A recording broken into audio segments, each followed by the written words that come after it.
Disney's Disneyland. When you...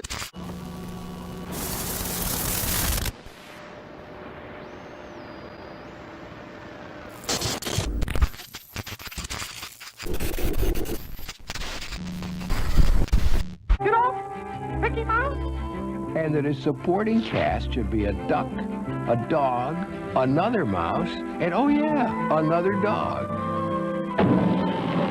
He dreamed that audiences would actually come to the movie theaters to see feature-length cartoons. He dreamed that animals could star in their own series. He dreamed that he could create an amusement park that would fascinate adults as much as children. Yes, Walt Disney was a man of many dreams, and anyone who has laughed at his cartoons, forgotten their troubles for a day at one of his theme parks, or been touched by one of his motion pictures, is thankful that his dreams came true.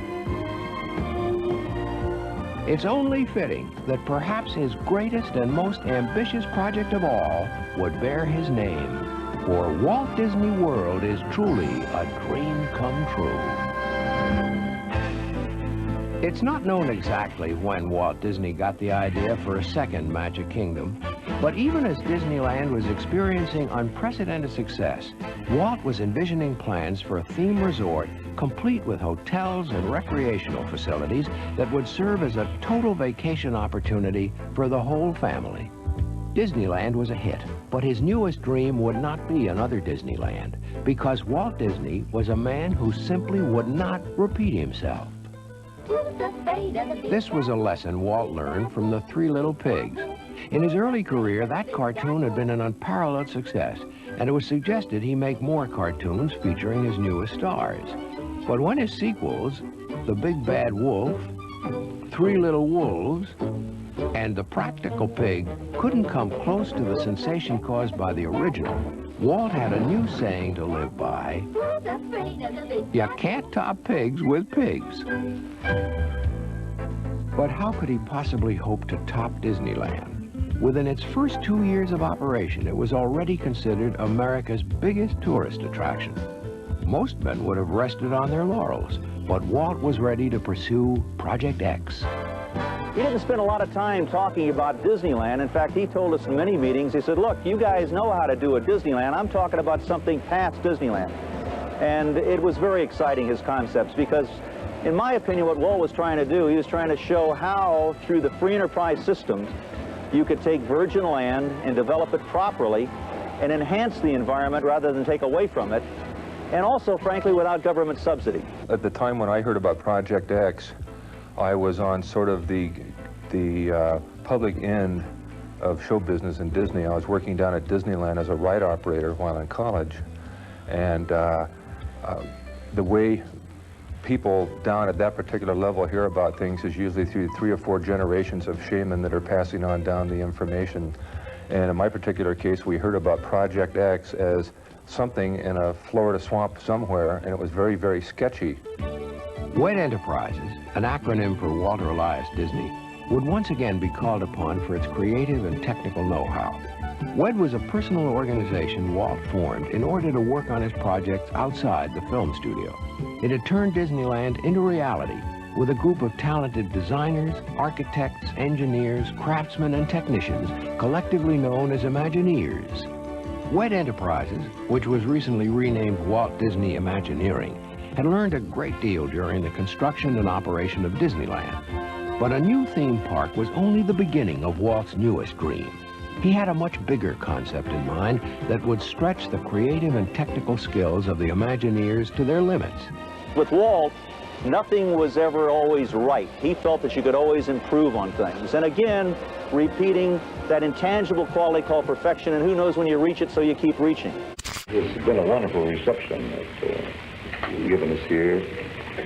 All the faces seem friendly, and we feel very much at home. And it's just a big, exciting project for us, too, you know, and I think it's the biggest thing we've ever tackled. As he had done with Disneyland, Walt was soon ready to share his plans for the Florida Disney project with the world, this time on TV. Walt used television as a vehicle to talk about his Disneyland, his park, and those shows in those days were very, very popular and very successful. And anytime we do a special day on Walt Disney World or Disneyland, they're still very popular with the American public. The sketches and plans.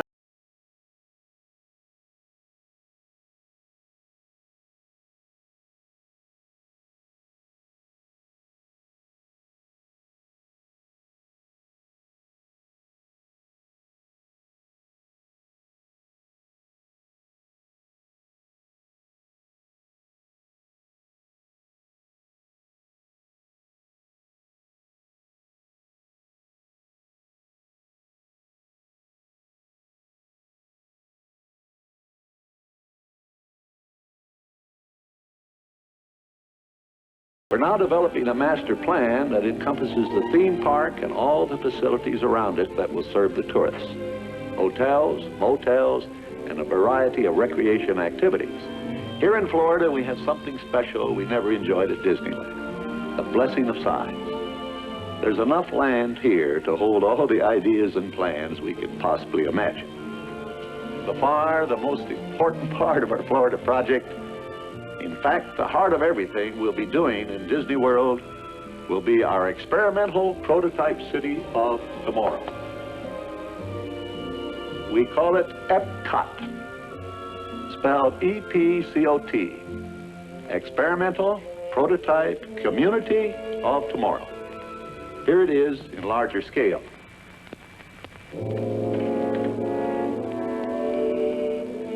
Epcot will take its cue from the new ideas and new technologies that are now emerging from the creative centers of American industry.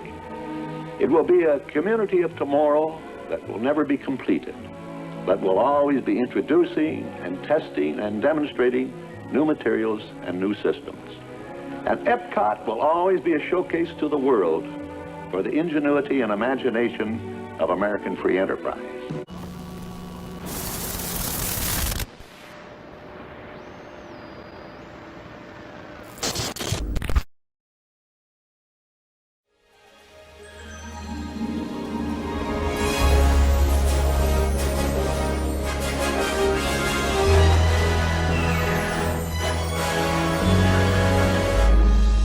Good evening, friends.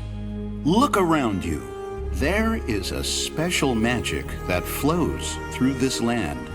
The magic of fantasy, swirling with pixie dust, made more brilliant by the light that lives within you.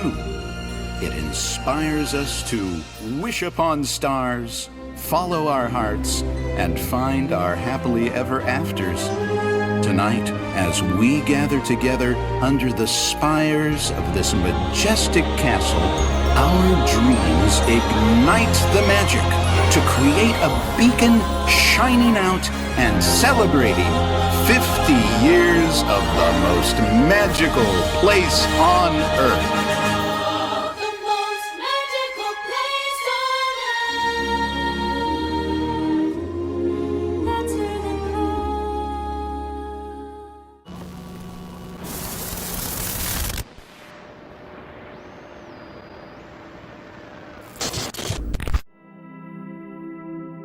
Motion picture set is probably the most expendable part of filmmaking. As soon as we're finished with the set, our crews tear it apart, start building new ones for our next picture. I think if Walt Disney were here today, he would really embrace the change. Walt was not necessarily sentimental or nostalgic. He was always looking forward, looking ahead. What can I do next? I like to come and see the legends and see their hands here, you know, so that there's a sense of we know where we came from and we honor that.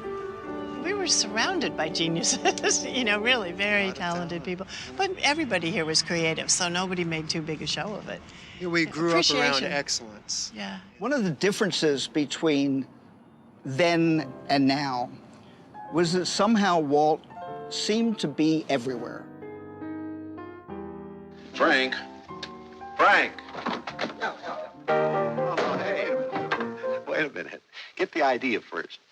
The theme is pigs. He'd still go home at a reasonable hour, but somehow he would get to every spot on the lot once a day.